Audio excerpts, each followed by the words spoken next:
So, Waad, it's such an honor to speak with you, especially now, after your recent return to Syria. But before we dive into your work, I saw a video of you actually arriving back in Syria. There were tears, dancing, hugs. I imagine those were family and friends you had to leave behind in Aleppo. And it was incredibly moving to watch. So, I'm sure it must have been a tsunami of emotions for you. How does it actually feel to be back in Syria? Um, First, really thank you for having me. It's an honor for me to share really this very important moment in our life, and I think in the Yeah, life of all Syria.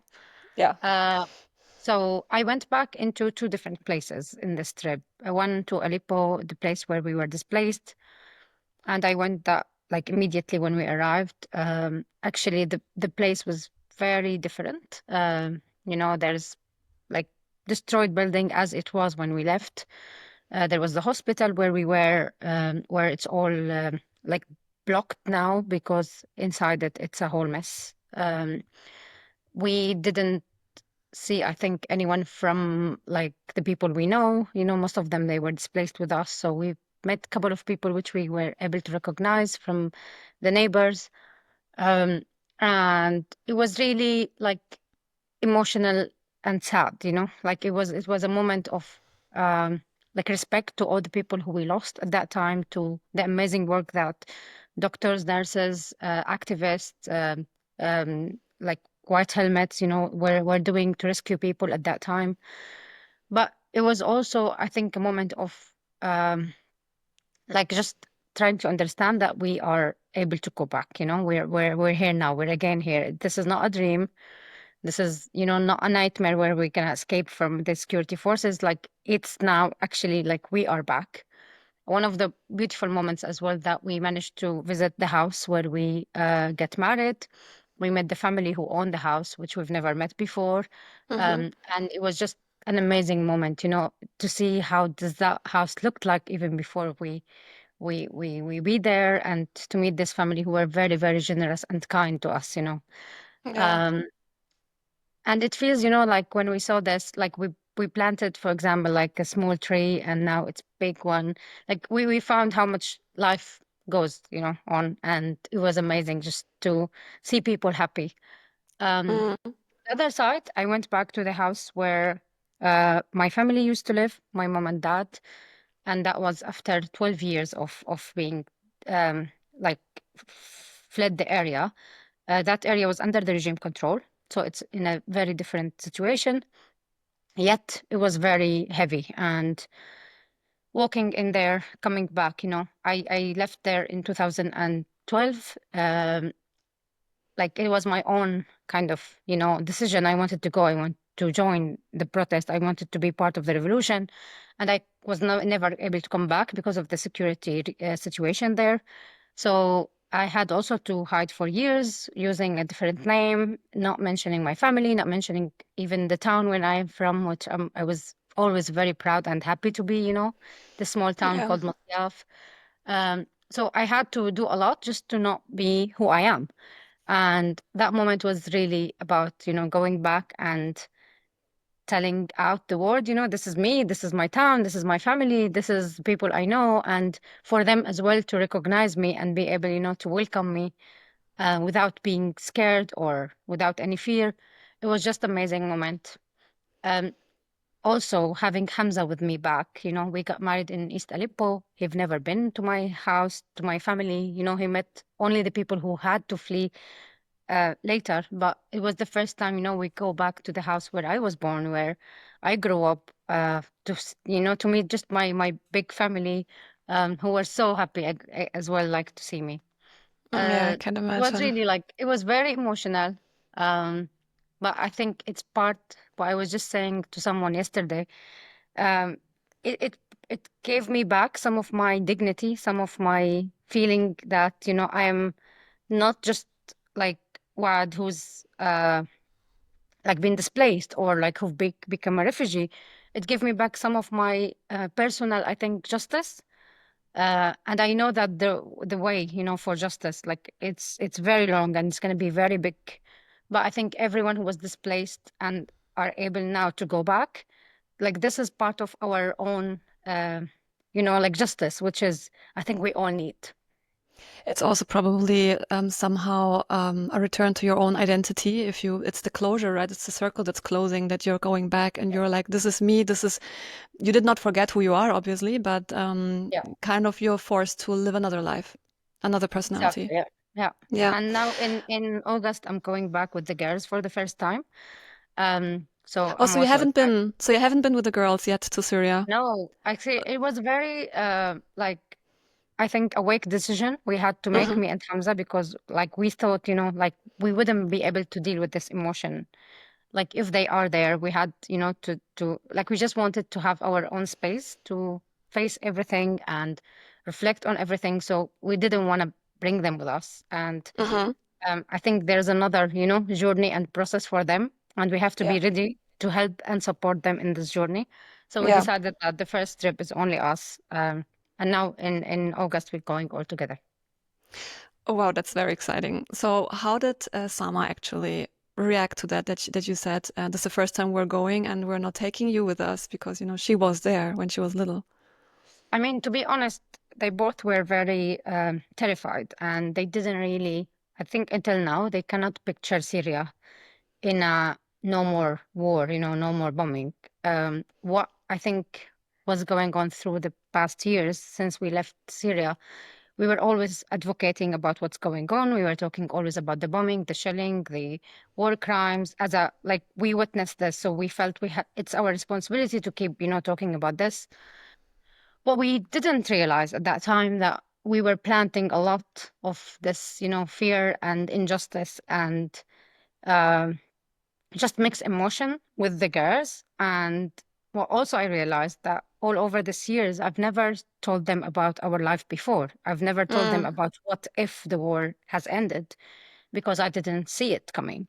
And whether like we, I, I didn't really realize this. The moment the regime has fallen, we couldn't process it, and they couldn't as well. And there was a lot of this conversation when they were like, what if he is hiding? And they're talking about Assad personally, What if mhm, he's waiting for us just to come and then he's gonna kill us? Like, oh, is there like any buildings left? So they couldn't really picture what does other Syria could look like. And this is definitely on us, But mm, also at that time, I didn't want to lie to them. I didn't want to say, when we go, because I didn't see we were going. So it took us now it's been 70 months since the regime has fallen, and we've been trying really to talk to them about this. When we went there, we called them many times. They are now meeting people, on online. So hopefully, when we go, they're gonna like see things better. mhm, What they both does like don't want at all is really to move back. For them, I think start immediately with tears and crying, and we were not okay. we were not pushing them and telling them at all that we are deciding to move back, because we don't even know what we feel. However, Mhm. I think for them it was like, this is our life, this is our school, here's our friends. In Uh, London. yeah, and Mm, they they feel like not really belong there, and I mhm. think this is what we're gonna go and see when they first visit. So it's going to be a long, process for them to get back their also identity as Syrians. Yeah. Uh, so yeah, we'll see. Like we're taking this very easy, and we're trying to process it as they are as well. Yeah, for sure. It's definitely a process. So for them, it sounds like London is home Yeah. and Syria is a history or a story that you tell them. And what does home mean to you now? And do you have now two homes, or was London ever your home? And now that Syria is back on the table, you have now two homes, or how do you feel about the term home? Yeah, I mean, for years I was pushing back any feeling that allows me to feel like London is my home, or like I'm settling down here, or I feel like this is my place. And that was, I think, very kind of direct rejection, to the whole displacement that we've been through. Uh, I always felt like I love London. I feel I have my community here, not just the Syrian community, but also my British community here. I'm part of the school, like community. I have friends, I have people, family stuff. So I was always feeling like I'm not gonna allow myself to feel this because I felt in so many times whenever I got close to that, like I'm kind of like leaving Syria behind, or like I'm betraying Syria, or I'm kind of giving up. And I think I always also pictured the moment of us getting the citizenship, as a British citizenship, Mm-hmm. the British passport, as a moment of like sadness. I wasn't feeling, I'm kind of proud to be British. I didn't want that, and not because I don't want to, because Mm-hmm. also I don't want to leave Syria. I don't want to feel like I'm far away from Syria. What happened this year, because of the fall of the regime, happened right before I had to go through this process, and also because this process was needed for me to go back to Syria. Like as a refugee in the UK, carrying travel document, I'm not allowed to go back to Syria. I see. I Mm-hmm. have to get like a passport, and this Okay. passport become the British passport. So I think Interesting. it was very mixing emotion, and Mm-hmm. I had to do the life in the UK test and the English test and all the process for me to get the British passport so I can go back to Syria. So you can go back home, yeah. Exactly. So it was really mixed, and I felt really so much better, and I feel like no, actually now when Syria is back on the table, when I can go back and decide if I want to live or not, and all of this, it healed a lot. And now I feel like yes, why not? Why I was doing this, like I could have just felt much easier for me here if I feel like, because I do belong here. Like I've been here Yeah. now for 8 years. And again, I have so many things, and this is my two kids' home. Yeah, so I feel now very different about it, and I feel like, like I can be here and there, and I can do everything I want here and there. So I was a bit harsh on myself before. You were maybe, yeah, but that's also very understandable. And now you're kind of, you got your freedom back. You can travel. Now you have your additional identity. Now you're British as well, and which is also part of your future. That's great. I'm so happy for you. Thank you. Um, let's talk about your work as a journalist. So, since the last time we met in Germany, you directed more documentaries after For Summer, for which you were nominated for an Oscar. And I'd like to talk about We Dare to Dream, your film about the Olympic refugee team. Young stateless athletes from Iran, Syria, South Sudan, and Cameroon were forced to flee their homelands and leave their families behind. Similar story to your story. And at the Olympics 2020 in Tokyo, they see the Olympic refugee team as their chance for a new beginning. And the movie was a huge success. Angelina Jolie and John Legend were both involved as executive producers. I know you don't make movies for the big names and for the awards. You mentioned that in many interviews. But I mean, those are big names, right? And especially in the film industry. So how did this collaboration come to life? Yeah, so I think I don't do it for the big names, but the big names are always welcome to support the work, They are. especially if it's something really important and it make Mm, difference. I think, like I feel, also in the world, in the industry we are living in, like there is a lot of talking about, big commercials, and like, I don't know, like so many things comes to be in a like it's not about the topic itself, it's not about the issue itself, but it just, making like big shows and do like great things, more, celebrating like things and whatever. But also, I feel like there's also space of people who really truly believe in something and they want to do everything they can, like to mm. make it happen. And that's really where this film come from. It was my second film, so I don't think even I was very sure I can do that. However, people believed in what I have, in what I can do here, and they did walk with me and support me to make this happen.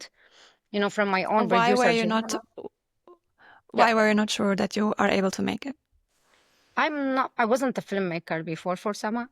I became a filmmaker as I'm doing For Sama. And the only thing I knew at that time was Aleppo, was my life there, was, filming with one camera, as it's very intimate and personal story. Hmm. I worked with Ed in the edit when we were doing For Sama and the post-production, but like they I don't know this industry, I don't know anything about making films. So I was like really learning as we're doing this. So Hmm. just to be like walking out into your second film as a solo director, with so many challenges and things that you don't even know, like I didn't even like learn how to do films, it was all came as the journey was going. So personally, I was like feeling so much like, I don't know if I can do this. Like, I do believe in the like issue itself. I want to do it because I'm part of this story, as a refugee myself. But like, can I really do it? Like, am I capable? Do I have all the knowledge? Uh, like in Foursome, I had one camera filming. In We Dare to Dream, we had like five different teams around the world, and Mm-hmm. I had to go between them. And at some point in Tokyo at the opening ceremony, like we had a big team, and I Mm-hmm. was like, I want to film myself, so it was a Yeah. lot of things. But I think really it came again because people believe that I have something to say and I can. And I've learned a lot through this process. And, like without each one of them in this team, I would never be able to do this. And then closer to finish the film, like Angelina joined the team and John Legend like did a song and become our executive producer. All this So like nice. support, you feel like it really helps a lot. And it's not just Mm. about this film, and this issue. It's about even empowering me as a refugee filmmaker. And that's for me really meant the word because of this film, I managed to do a film, which is about the earthquake that hit Syria and Turkey. Yeah. And that film was like urgent. We didn't have enough like time. We didn't have enough budget, and I just had to do it. So what I've learned in We Dare to Dream and in For Summer before, I managed, to use to work on Death Without Mercy.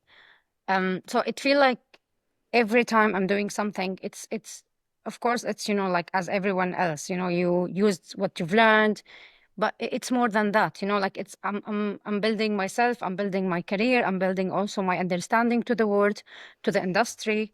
um in these 5 6 years since For Summer was out, I'm part of the BAFTA, I'm part of the academy. So it's too many big things which maybe I don't really get until now, in every understanding. But I'm doing my best, and I feel really good because how many amazing people are around me. Yeah, that's for sure. And it's a huge success. I mean, and I think it's amazing how humble you are. I mean, you're really a renowned filmmaker internationally, and you're so humble. And it's really lovely to see that you're really doing this because you really believe in what you're doing. So this is really nice to see. And it's very rare, I think, also. There's so much focus today on, dividing people into categories, especially if it comes to refugees, Muslims, immigrants. It's always the headline words, which often leads to fear and stereotyping, especially in the West. So, what's your view on the current discourse about migration and refugees, in the West, especially? I mean, like, no one can argue, that we're living in a very, very bad time, I think. And I don't know if we were just young, and realizing how ugly is this, or, it's really changing. Mm, I hope it's really changing because, that means we can bring it back, or we can even be better from any other time. Um, the problem always is about like building and trying to put this fear about others, whether they were refugees, whether they are immigrants, whether they are like Muslims, or, you know, like any kind of stereotype that people just like feel something, do something, and think about others in a specific way. This is, I think, what really like bringing up all these issues now more and more. Um, I mean, what I definitely don't want as well to pretend that everything is fine, and we just like we don't see this on the surface. So in a one way, it's okay because it's coming up, and that's mean we can see it. Mean we can see how we do this. But from my place, I feel like everything we can as a filmmakers, maybe as a human being now is different. But like anyway, is really to do more stories about this, is to talk about these issues, is to fight back these issues. And whether we are filmmakers who can do these films or we are the audience who are watching these films, it's about really how to build this relationship and how we um, don't like turn our back on it. And like the more we isolating ourselves, even people who are good in this world, and people who don't want the war to be happening, whether it was that in Ukraine or in Gaza or in Afghanistan or in Syria. Like it's about really joining these dots and being able to support each other and really support the values that we carry.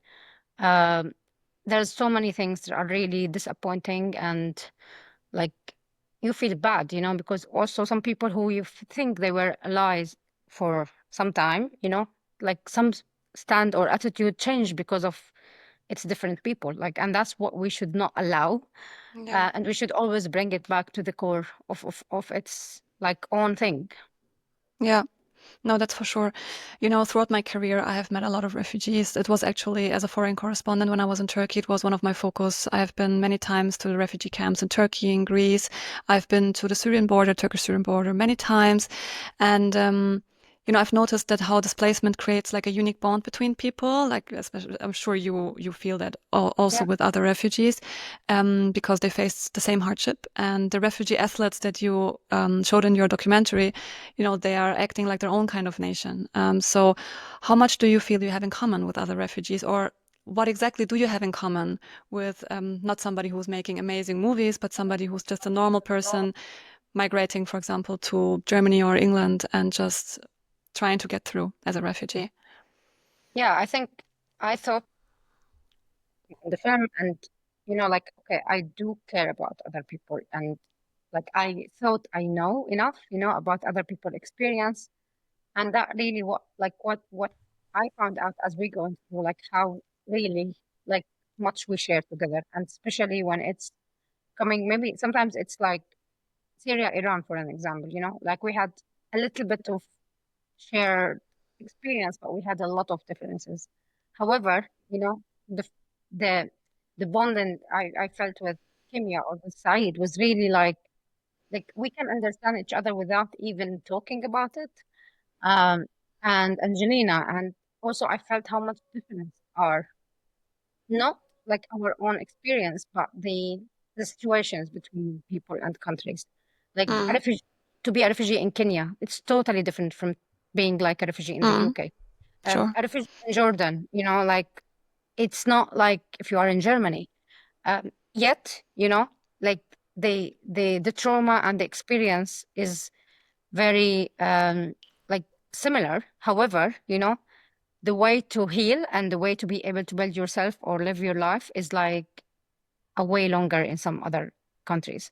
Mm, So it's like, as much like even when people think they know, like, no, we don't actually know. And that's why we have to keep this conversation. We have to watch more films. We have to like try to act and do things together. Um, so it was really like, I think very, like, it was an eye opening for me.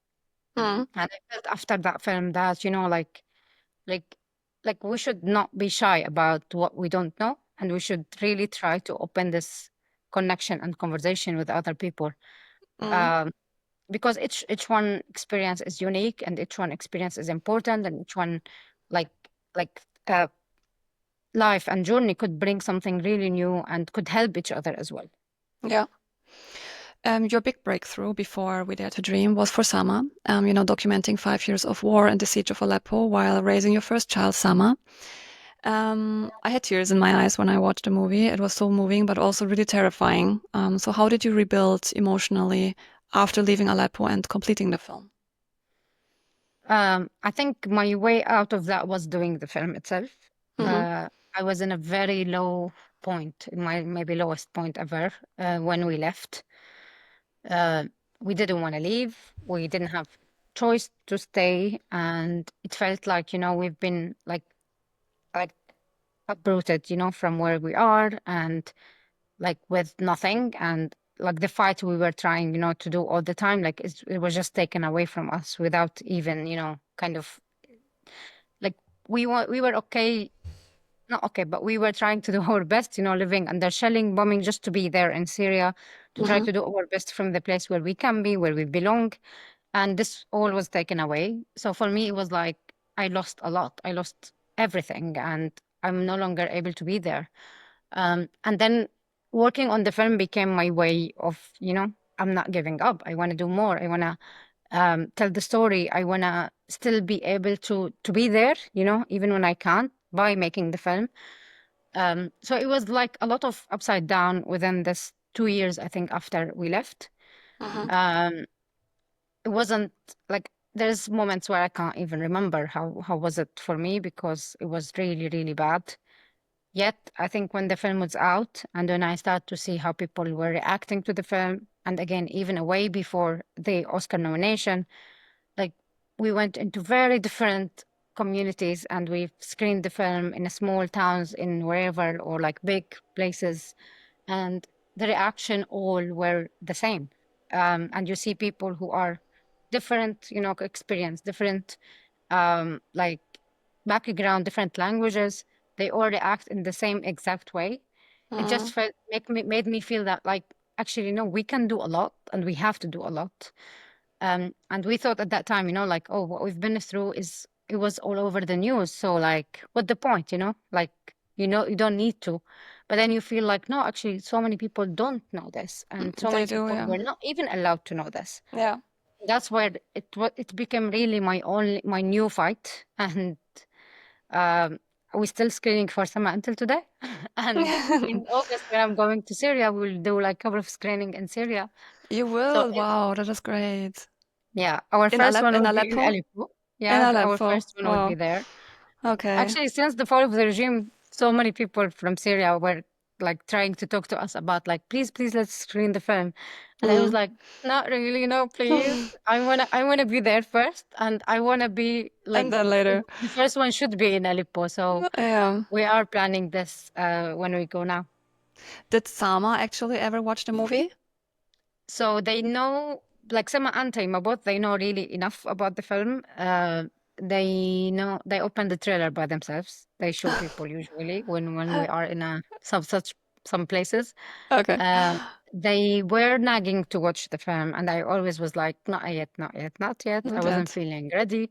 Then Mm. after the fall of the regime, we had like one screening celebrating the moment in London, and they both sat down through the film, like not to the end, like two-thirds of the film. Hmm. And the reason why they left, because like I couldn't do it anymore. I was like, Oh, please, let's leave. Like I okay. couldn't, like two-thirds of the film, it's a lot anyway. Yeah, But I was yeah. like, maybe they will be like, let's go, let's go. And they were not, just like, they just wanted to see. And they, since that day, Tema keep like nagging about, like, you told me you're gonna watch it with me again. And I was like, okay, please. I don't know. Like it's really, it's tough and it's difficult, and it's a moment of time when, like, we're so proud of, but at the same time it carries so much of grief and loss and Of course. sadness. So I don't know, if I'm even ready with that, for that. For that, maybe they have to grow up a little bit more, and then you're ready. They will Maybe watch it when they can watch it without even actually telling me. they will probably not even ask you. That's true. Exactly, yeah. Yeah.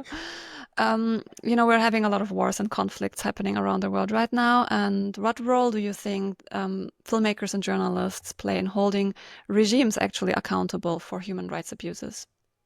Yeah, I think, like, filmmakers, anyone who document, journalists, and anyone who are able to, like like hold on, because it's really tough and it's really difficult.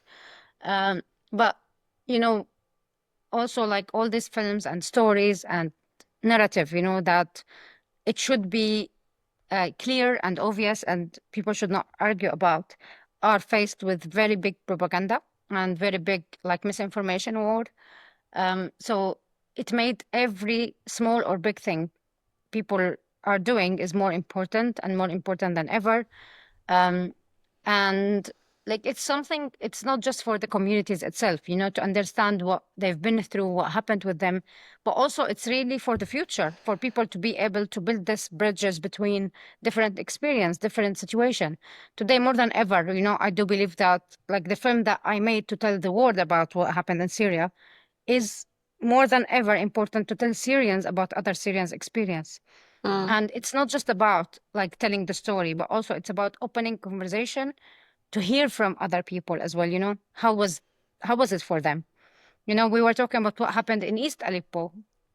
From that perspective, from my own perspective as well, But like now it's the time to open the film and listen to everyone who's coming to these screenings to understand, like, okay, where they come from, where they were when this happened, what happened to them after this. Different experience, different like situations. It's all very important for the reconciliation, for Mm, like understanding each other, to fill this gap between like really what happened in Syria, because it's huge and it's all on us. And again, I thought I'm doing this for the world outside to stop the war. Today, it's very different, like perspective where we're coming from, and mm, we need it, for each other healing as Syrians. So, like more than ever, I feel like it's really, really important. yeah. So there are a lot again. I've listened to many interviews of yours, and people always call you brave. What? So when was the last time you actually felt brave, and when was the last time you felt terrified? Oh, that's a very good question.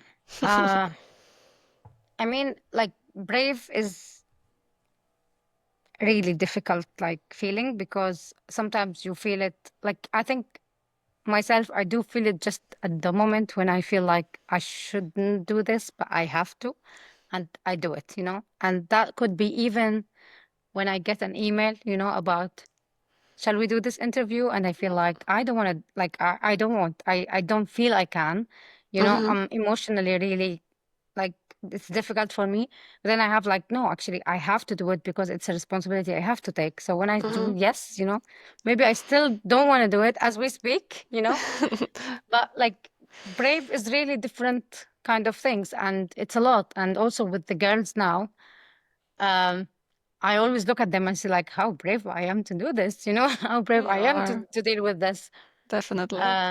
And it's it's it's really it's something in every one of us, and it's something in needed always for you to wake up, to continue your day, to do what you do, um, like to survive in your daily basis as well. Yeah. Um, the last time I was terrified, like also it comes a lot, you know.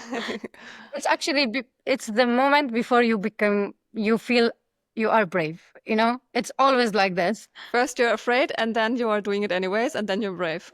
Exactly. So like when you come over being Yeah. terrified, it's Yeah. when you feel you are brave. Um, I think also sometimes and more than ever, like it's about trying to find hope. And also the moment before you see that hope, it's always like, how terrified you are because you don't see a way. And then you have to create that way by believing in the hope of something coming. And the situation in Syria today, like, is a really very like complicated and right example about this, because yes, we are terrified all the time about what's going to happen. We watch the news, we watch small things, big things, all of this, it's really like it's terrifying because we don't want to fail. We don't want the future to be something like what happened before. Mm. We have to believe it's the right thing. We have to do a lot of things. Maybe sometimes we're not sure if this is right or not, but we have to do it. Hmm. So it's difficult, it's complicated, and in so many places it's much bigger than what we can carry, but we have to be brave to do it. So it's like Definitely. Yeah. it's I think it's our entire life as a human being, terrified and brave together at the same second. Yes, exactly. Were you afraid to go back to Syria? Not really, no. I wasn't afraid like as a risk. I was terrified of how emotionally that would affect me. And I was brave to face it all, I didn't Yeah. wanna I didn't wanna not face everything I felt like I can and I have to. Um, but also like I think it's a lot. It's a lot. This 6 month, I felt I was very angry at the beginning because when the regime has fallen, I couldn't just, like book a flight and go. And I wanted to go from the first day. And I felt too bad in some places when I felt like, okay, like me, the brave, woman, I couldn't just be there. And it's Mm. not because I couldn't or I was scared or whatever. It's because my papers, as a refugee here. So I felt really angry at the beginning. However, I felt after we went there, like there's this 6 months until we managed to be there, it was very like important for me to be okay, to face Hmm. this and to see this. And I've heard from so many people who went, in the first days or month, how difficult was it, like to process everything, to understand that this happened, Of course. to like deal with so many grief and loss, Yes. Yes. which I'm sure it's not going to be like, that's it, it's done. But I mean, we have to. Like, there's no other way to live our life. Yeah. So right now we also have this discussion. We also see a lot of governments push refugees, Syrian refugees, for example, to return, ask them to leave and go back to Syria. What are your thoughts about that? I mean, to be honest, that was a very bad moment in what happened. So on the 8th of December 2024, the regime has fallen. Uh, it was Sunday morning, like after 12, like Mm-hmm. a.m., Mm-hmm. and around 3 p.m., I think, we weren't even yet understanding what happened. And the Home Office announced that they paused all the Syrian asylum seeker like applications. I mean, like I personally, I'm not an asylum seeker, but I know so many people here, and it was just very like I was like, what? Like seriously? Like, are you really now? Like, do you have So the fast. space and the time and the understanding to do Mm. this? However, it was like, okay, fine, we'll see. Um, it's still until now, and this 7 months, as like it's a lot for everyone. For like some people to go again, to start from the beginning, or to not know, what's gonna happen. Um, like I don't know, like it's all the time what we were trying to do over the years is to push refugees to integrate with this community, to be able to don't feel this is like not your home. You have to do you part to be of this community. You have to learn the language. You have to work. You have to do this and Mm-hmm. that and all of this. And then suddenly we are showing them simply and clearly, you're not a Yeah. part of this, and this could change in a second. And I don't think it's fair at all to put anyone in this place and push them back to be back. Um, Again, like I have my own experience from my own two daughters who I think I've done everything for them to feel they are Syrians, but they are not. They were born outside. Like Sama was 1 year when we left. She speak English since she came here. This is her community. This is her life now. And like I can go back, I want to go back, yet I can't do this for them. After everything we've been through, after all the trauma that they had to live and they had to like, be until we are here, and even while we are living here, it's not fair just for me to take them and put them there and go through all of this again and again. Uh, so it's just not fair. Like now, Afra, who you've seen in Forsama, the English teacher, she lives here in the UK now. They've been here for like 6 years, and they were just applying for the permanent residence. Her two boys, who you've seen in the film, they are now like young men. They are both going to university here, and they were also affected with the pause of the applications. So it wasn't Mm. just like refugees who just came, Okay. which also not good. Like anyway, Mm. but it's also people who've been living here for 6 years. They've Mm. had the schools here. They are now at a place where it's at the edge. They are going to universities now, um, and this pause won't even allow her kids to start university. Yeah. And I can't tell you how much effect these people has, like in their mental health, in their daily Of life. course.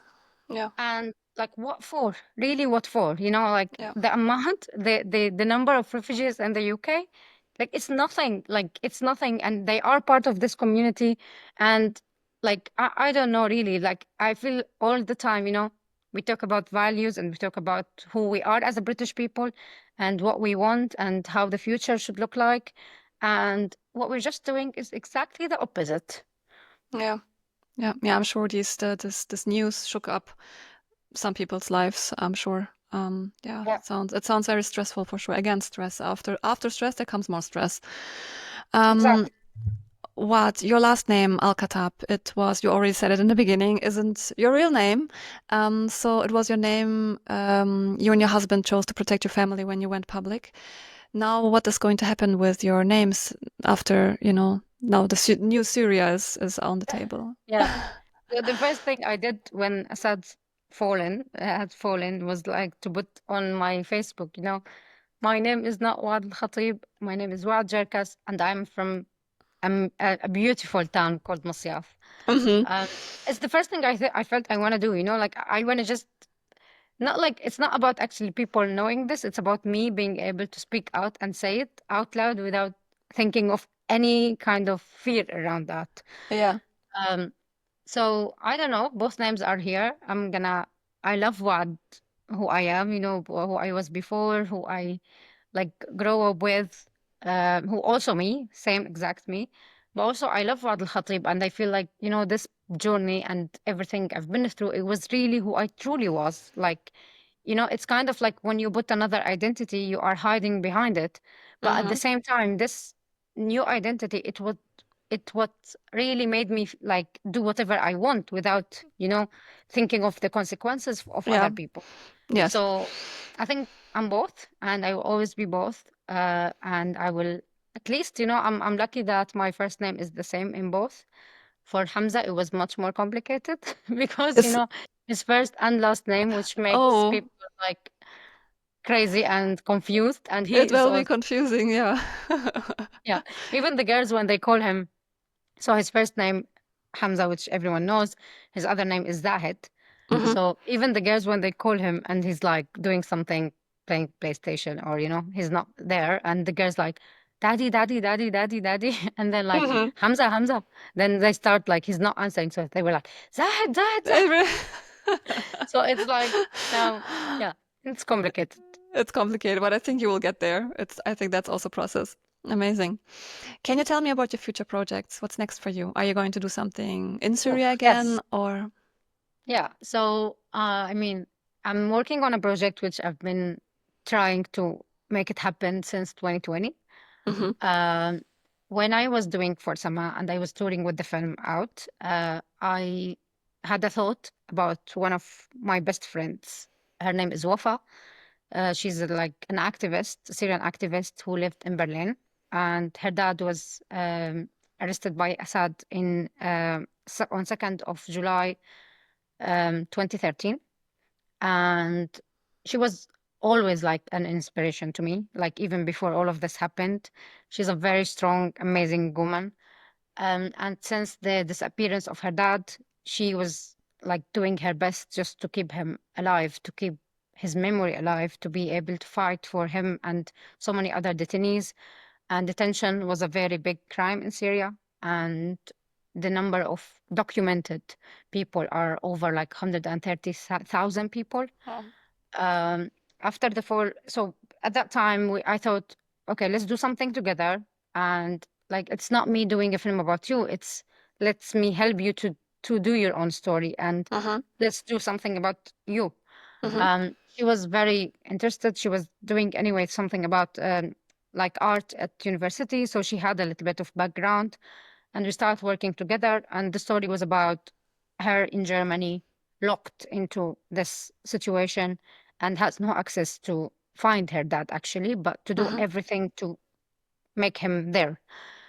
Um, this film we've tried to film for years, then we couldn't get fund for that. We couldn't take it to any place, and then I had to do different films. So after, like, in October last year, I just called her and I said, look, like, I do believe in this story and we have to do it. So like, I'm not gonna take any more projects now. Like, let's focus to make this happen. Hmm. Um, and she was like, yeah, I do feel the need of telling this story as well. So let's try to, do something more. And a couple of weeks later, the regime has fallen, and she was in a very different place where, she was also stuck in Berlin, and people were just in Syria on the ground looking for their beloved ones in prisons, trying to find something.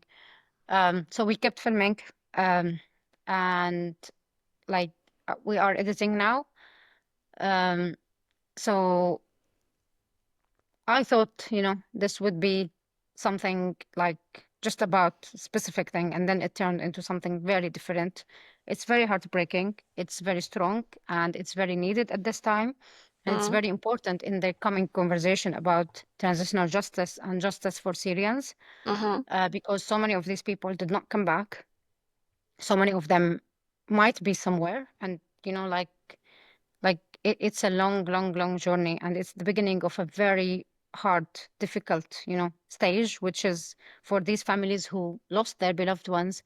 It's not just something in the news happening; it's their whole life, and I really hope we can do something with this, and get people to understand that, get people to help as well, because it's very complicated and very different and difficult.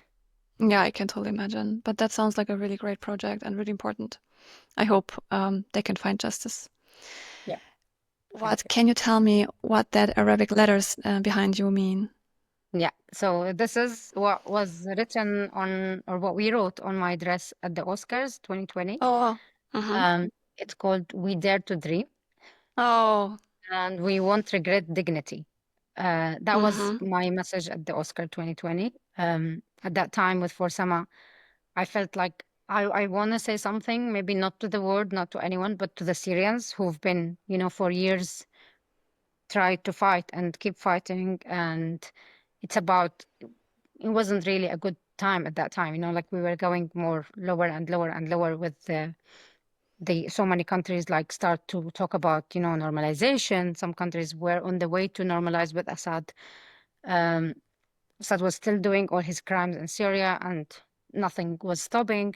So I felt it was a message to the Syrians, about like we did, dare to dream, and nothing will stop us. Hmm. And then from that one became my other film, We Them, Dare to Dream. exactly. Uh, so it was a continuous, of what we believe in, what our values are, and what we should keep going for. Yeah, that's beautiful. Where is the dress now? In my closet, yeah. Oh, very I'm good. waiting to see where is the best place to be, which Maybe hopefully in like maybe in Syria. Aleppo in Yeah, August. yeah. Maybe. No, no, no, no. No, no, no. Well, thank you so much. You're such an incredible woman. Really a big, big inspiration. Thanks for taking the time to share your story. It's been incredibly moving and inspiring to hear about your journey, both as a filmmaker and as someone who carries Syria's story with her wherever she goes, even on dresses, on the red carpet. So your Everywhere, yeah. courage everywhere. So your courage to telling the truth reminds us why storytelling matters, especially in times of conflict and change. So I'm so grateful we got to have this conversation, and I know our listeners will take so much away from it too. I'm wishing you and your family all the strength, hope, and peace for the path ahead, and I hope you have a great time for the first time with your daughters in Aleppo in August. Thank you so much. Thank you. And I can't wait to have you all. So please, yeah, Oh, I welcome will. to Syria. I will come. I will come. Trust Yeah, me. please. Yes. Thank Thank you. you so much for your time as well. Of course.